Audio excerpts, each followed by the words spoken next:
The thing more American than the flag is violence against black bodies. America has never valued black lives. From the moment of our liberation in this country, we have been treated as enemy combatants. From the moment of us being forced into this country, we have been treated as less than human.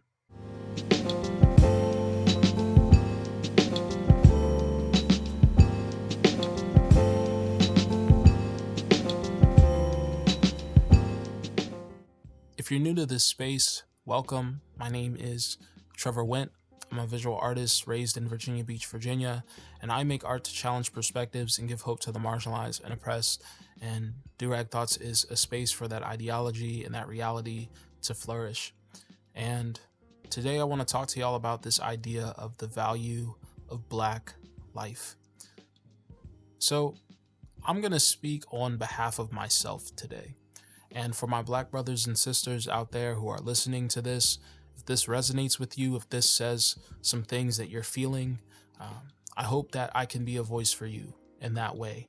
And I know that it can be really difficult in the midst of pain and trauma and grief to articulate the things that you're feeling.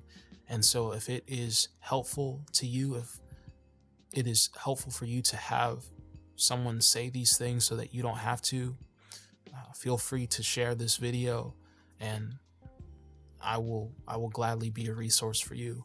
And I hope that everyone else watching this who is not black would be challenged by these words, and especially my white brothers and sisters out there, that you would be challenged by these words. So today, I find myself in a space of unease, and for the past couple of weeks, I've found myself in a space of unease because of the reality of what this time has been and the things that we've been going through. And really, throughout this entire pandemic, I found myself in a space of unease and a state of unease when it has come to black lives.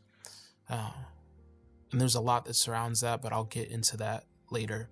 And I guess unease doesn't really fully encapsulate everything that I want to talk about, because I found myself angry, I found myself hurt, I found myself frustrated, and I've just found myself in a space of need and hunger and desire for justice. Like many of you, I've heard and seen many things that are completely devastating and unsettling and horrifying over the past couple of weeks. I've seen Ahmaud Arbery chased down in the middle of the street by white supremacists and shot with a shotgun in the stomach. I have listened to, just in the last couple of days, the 911 call of Kenneth Walker as he cried out to the 911 operator that someone has kicked down his door and shot his girlfriend, who was laying on the ground unresponsive. Yet unbeknownst to him, it was police officers who had never identified themselves and shot her in what they're calling a botched raid. And I watched the video of a police officer, for a video that I saw that was 6+ minutes, with his hands in his pockets, with a knee pinned to the back of George Floyd's neck as he suffocated him and murdered him in broad daylight in the streets of Minneapolis. I watched a situation where officers who swore an oath to protect and serve in a city whose police motto is trust, accountability, and professional service sat by and watched this man be murdered, did nothing to de-escalate the situation, did nothing to pull their partner off, their fellow officer off. And I watched as the initial autopsy report tried to blame George Floyd for his own murder. And I sat unamused, unsurprised, and enraged, as always. And I watched as an ex-officer was charged with third-degree murder and manslaughter. And like many of us, I had to look up what the hell a third-degree murder charge was anyway, because it's only a thing in 3 states. I watched how none of the other ex-officers had been charged, and again, sat unamused, unsurprised, and enraged. And I know that at this point, at this moment today, that the charge has been elevated to a second-degree murder charge, and the other officers have been charged with aiding and abetting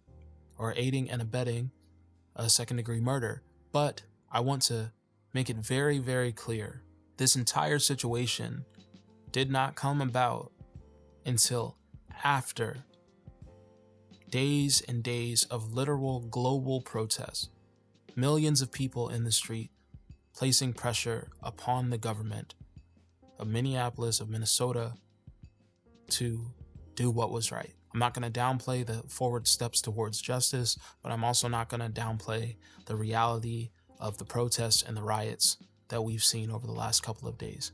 In all of this entire situation, everything that is happening surround this, it is cyclical and it is shameful. And if you see this as only an isolated incident and you don't understand the scope of this, or you act like this is not a systemic issue, you are a part of the problem, because this is the story of America.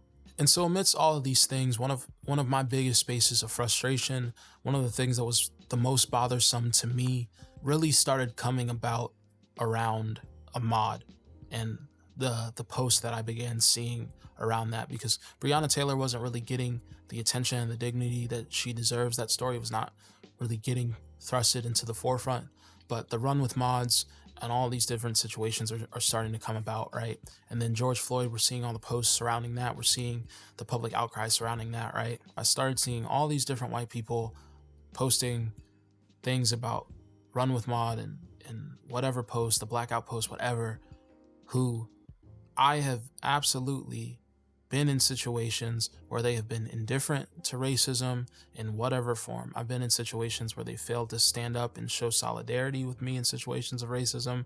I've been in situations where people have perpetuated racism. I've been in situations where I saw people, doing acts of racism or defending acts of racism. And then I see these people posting on social media about this, and it just enraged me. And I didn't need to ask myself why I was enraged, because I knew exactly why I was enraged. Because it took this much for them to give a damn, or even perform as if they gave a damn. It took a man being shot in the middle of the street by white supremacists for people to even believe that there's a problem. And in a lot of those situations, people might have believed these things as isolated incidents, and just, there's some white supremacists around here, and you need to be careful that not most people aren't like this. Most people are good. Like those sort of the ideas. There's not a lot of white supremacists. There's not really a lot of racists. Most white people aren't racist. Those sort of things, right? That frustration just continued to bring me back to all of these different situations that I've dealt with in all of these different times of my life with all of these different people. And it just frustrated me, because my biggest issue amidst all of this is how perfect of a situation that we have to have for people to just give Black people basic human dignity and respect. All the excuses that people make for people killing Black people, the government killing Black people, the police killing Black people, they're all evil.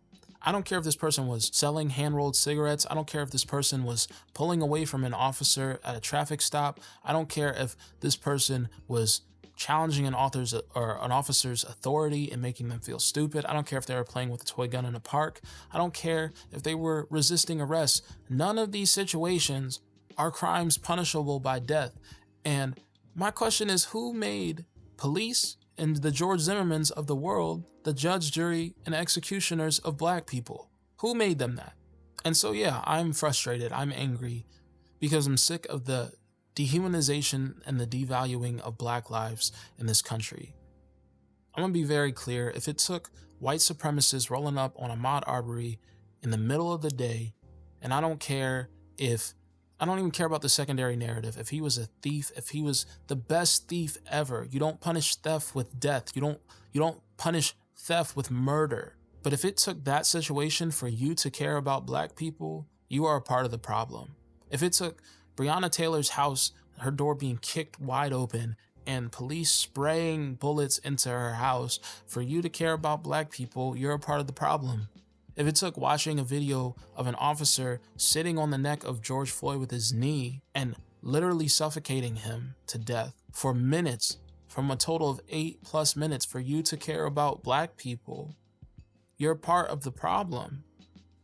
If it took a situation like Donald Trump utilizing Christianity, a cross, a church, Bible, all of these things to rationalize violence against Black bodies by the state for you to give a damn about Black people, you are part of the problem. If it took a worldwide protest, if it took millions of people protesting in America and in places like Paris and London, all of these different places in Auckland, New Zealand, if it took all of these things for you to care about Black people, you are a part of the problem. And that's not to mention that these things all happened amidst a global pandemic. All of these people are out in the streets. All of these different things are happening in a global pandemic. That's how frustrating this is. If it took all of this for you to care about Black people, you're a part of the problem. And now for all the folks who are guilty of the things that I just mentioned, I hope that you're authentic. I hope that you actually care and you're ready to back up your social media posts with actions. I'm hoping that you will back up your black boxes and your Facebook, your Twitter, your IG, all these different posts with actions, because it's going to take a lot more than a social media post for us to dismantle the system.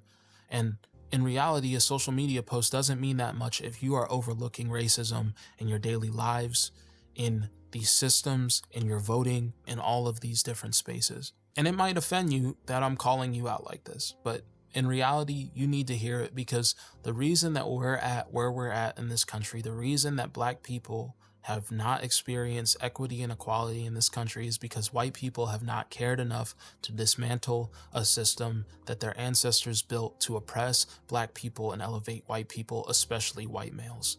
And in reality, there is no excuse. There is no excuse for not knowing this stuff is going on, because we have been talking about it. We have been talking about it consistently, and especially if you follow my stuff, follow my content, the things that I create, my art, you know that I talk about this stuff all the time. And so there is no excuse for not understanding that this stuff is going on. I know that for me personally, I remember moments like Trayvon Martin. I remember being in college and wanting to talk about that situation. I went to a school in Tennessee that was predominantly white. I was there on a wrestling scholarship.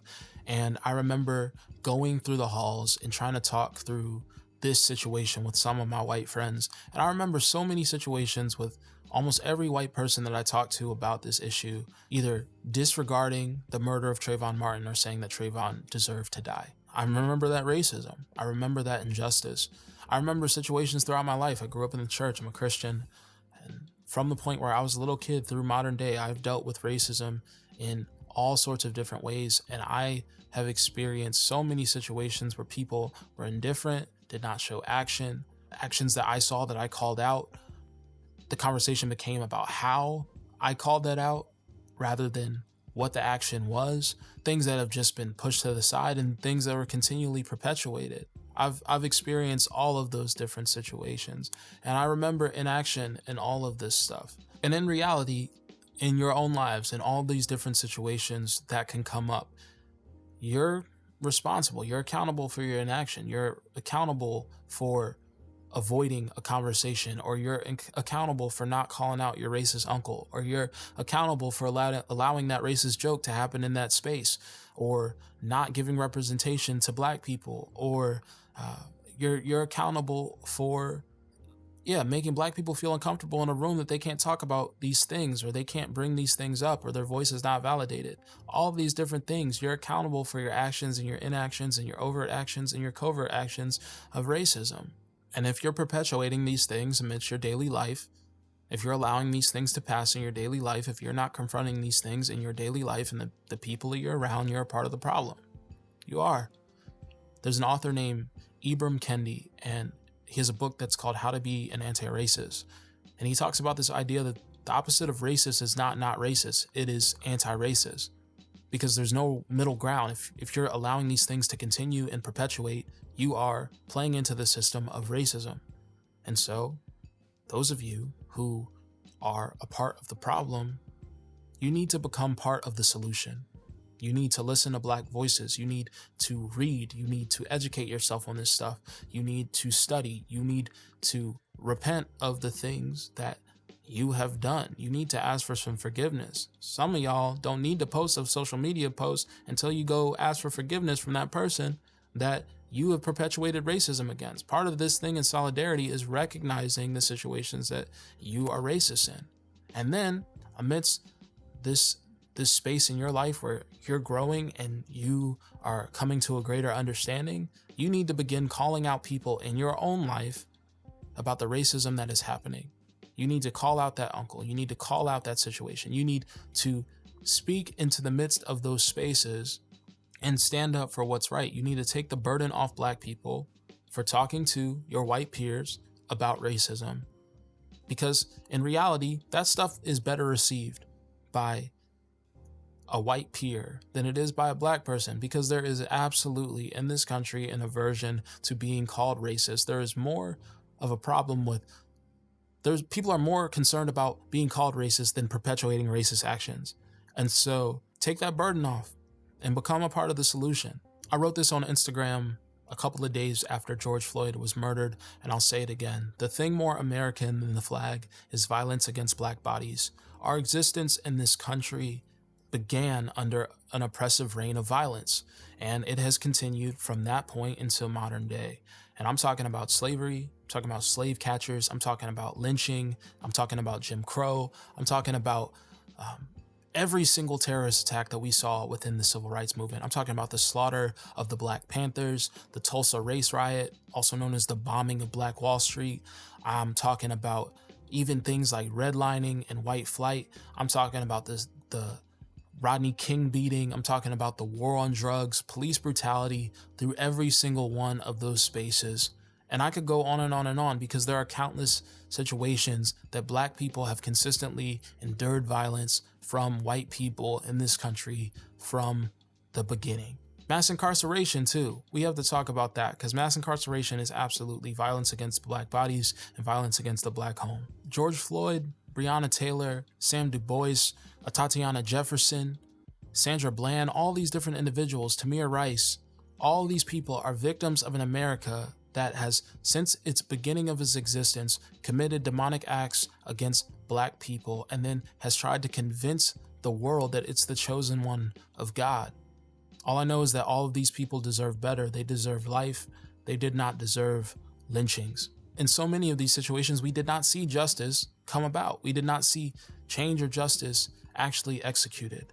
And I know that in situations, especially with violence against Black bodies by police, we often don't have a lot of hope of justice. And I'm hoping that this situation that we're in right now with George Floyd is different. I hope that the situation with Ahmaud Arbery is different. I hope the situation with Breonna Taylor is different. But I have to temper hope with solid realism, as Dr. King once said. I want you to take a moment and think about so many of the situations that we know about just because we have cell phone video and social media. And think about all the stories of people and murders that have happened that we have not heard about, that we have not seen news stories about, that have not been uncovered. The amount of hashtags that have not become trending hashtags. Think about that. And that's a level of oppression and trauma and violence that is inconceivable, is truly inconceivable. So within Black bodies, we are experiencing and have experienced such immense and deep trauma that has been brought on by terrorism against Black bodies, perpetuated by white supremacy throughout our entire existence in this country. And it's important that you understand the scope of this, that all of us understand the scope of this. And so I'm not going to hand feed you this information. These are things that you need to do some homework on, but I'm going to give you some touch points that are important to understand the scope of terrorism that has been done against Black bodies. And so I'm talking about things like, let's start at the beginning. Let's start at psychological damage within slavery, right? The intentional effort of slave masters and people who were selling slaves to separate families so that Black people would lose an identity of who they are and where they come from. And if you study into that, you'll understand the psychological damage of losing that identity and the importance of why they did that, because they wanted us to identify with being slaves, identify with being property, rather than identifying with who we were, where we come from, our families, all of those different things. Let's talk about something like sharecropping, where it was a continuation of slavery. It's often called slavery under a different name, where after slavery and emancipation, right, Black people were told a lie, essentially, that they were consistently in debt and they weren't making any money from working for these slave masters over and over again, doing the same work that they had always done, and kept in the same cycle of slavery. And then any attempt to leave or run away to be a part of the Great Migration was something that was punishable by death, and was something that was a real dangerous effort to take. And so we see even after slavery, there was a continuation of slavery.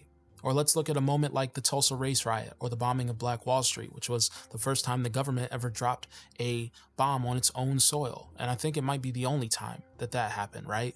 And so in this, we still don't even have the numbers of Black people who were killed in this riot. And this all started because white people got pissed off about a lie that a white woman told about a Black person, which is a consistent narrative throughout American history. Like I've said on Instagram, white women's tears have caused or have killed many a Black man. And if you look at the beginning of the civil rights movement, you'll see exactly what I'm talking about with a situation like Emmett Till's. And so we see physical terrorism that has been done to us, the terrorism that we know, the terrorism that we identify with consistently, like the Twin Towers, right? That sort of terrorist act, or, car bombings and all these different things that we've seen throughout our lifetimes. It's the same sort of thing, except it was done by America to Black people. Let's talk about economic terrorism. Let's talk about white flight in some place like Chicago, right?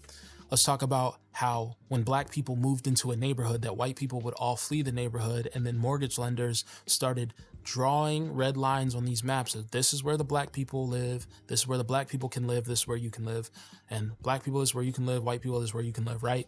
And so they also gave shifty mortgages, crooked mortgages that were made so there were all sorts of penalties, and essentially made it impossible for Black people to own a home, to actually pay off their mortgages, which, if you know anything about American economy, you know that one of the most important ways and best ways to accrue wealth generationally, especially, is through owning property. And so it was a literal action to keep us from any sort of economic prosperity. And then you go in places like Detroit, where in these communities, they have placed factories and all sorts of stuff to add pollutants to the air, pollution, right? And so now there's literal bodily damage, asthma, breathing conditions, heart conditions, all these things caused by the pollution that white supremacy did to us in these different spaces, in these different locations, and different spans of history.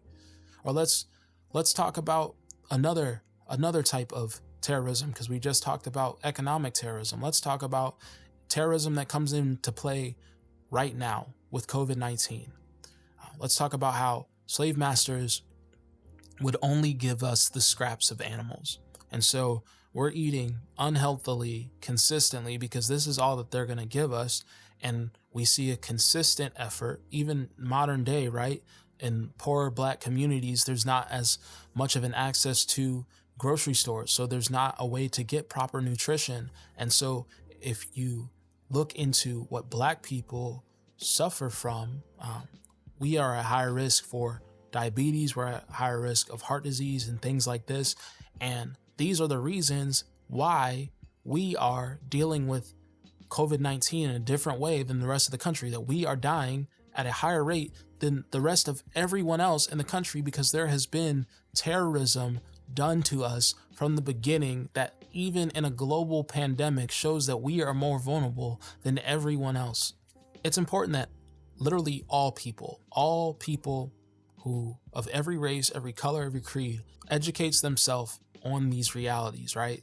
Because for white people, it's important that you understand the system that your ancestors built, that you are benefiting from, and so that you can understand and learn how to dismantle this, so that you can think up ideas of how to dismantle this thing that you're benefiting from and that was built against Black people. And it might convict you and move you towards greater action. For non-Black people, it gives you an understanding of the scope of what we went through, and so that you can be in solidarity with us. I guess that's really more people of color, right? Not just non-Black, because non-Black includes white, but people of color, that's where you come in, right? And for Black people, it's important for us to understand this history, because we need to understand what has been done to us. We need to understand how to move within this situation of life that we are still dealt with. We're still dealt with this hand, right? And we need to learn how to overcome. We need to learn how to maneuver and survive and take care of one another, take care of ourselves and take care of one another, because we know that this country has not valued our lives and has shown that over and over and over again. And so if that's the case, those of us who care about us and are in solidarity with us and us, we have to care about us enough so that we can overcome and that we can prosper and that we can look towards a greater tomorrow, a tomorrow that I hope will include equity and equality for our kids, our grandkids, whomever else comes after us. But we have to be aware, we have to be educated on these issues, on these realities for those things to happen. And so in this last section, I want to talk specifically to Black folks in this moment. Y'all, our trauma is real. And I need all of us to take care of ourselves. I need y'all to take care of yourselves. I need you to take breaks from the news cycles. I said yesterday on social media, I was gonna watch some anime and eat something, and just know that like self-care is important in this season, and the revolution will still be there after that nap. Hydrate, eat. That means at protest too. Bring water, bring food, take breaks. Call your homegirl or your homeboys, your home peoples, your homies. Vent. Talk to a therapist. Watch a movie. Call up your peoples, like I said, call up your family, catch up with somebody, encourage somebody, take a break from this stuff, watch an anime, like eat something good, like chill out in some spaces. And so in the moments where you got to go hard and the spots for social change, go and do that, but also commit hard to rest, because we need to have rest and energy so that we can have longevity in this, so that we can actually create the change that we need to create in this. And on the real, like, it is unfortunate that America does not value us the way that it should, because there is so much beauty in Blackness. And I don't want you to miss that we are such a beautiful people, man.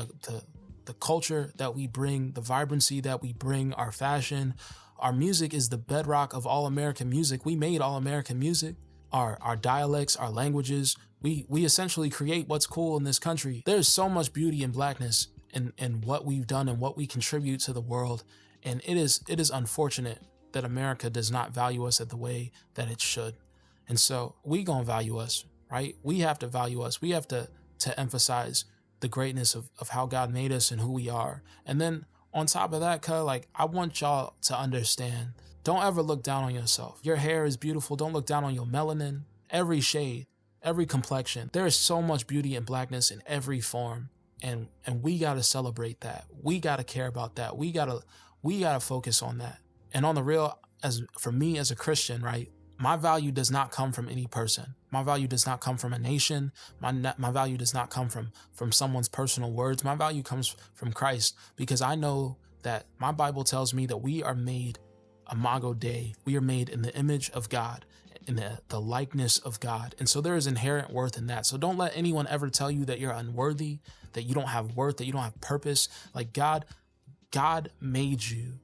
God made you with purpose. God made you purposefully. And so you have worth aside from what anyone else may say or think or believe about you.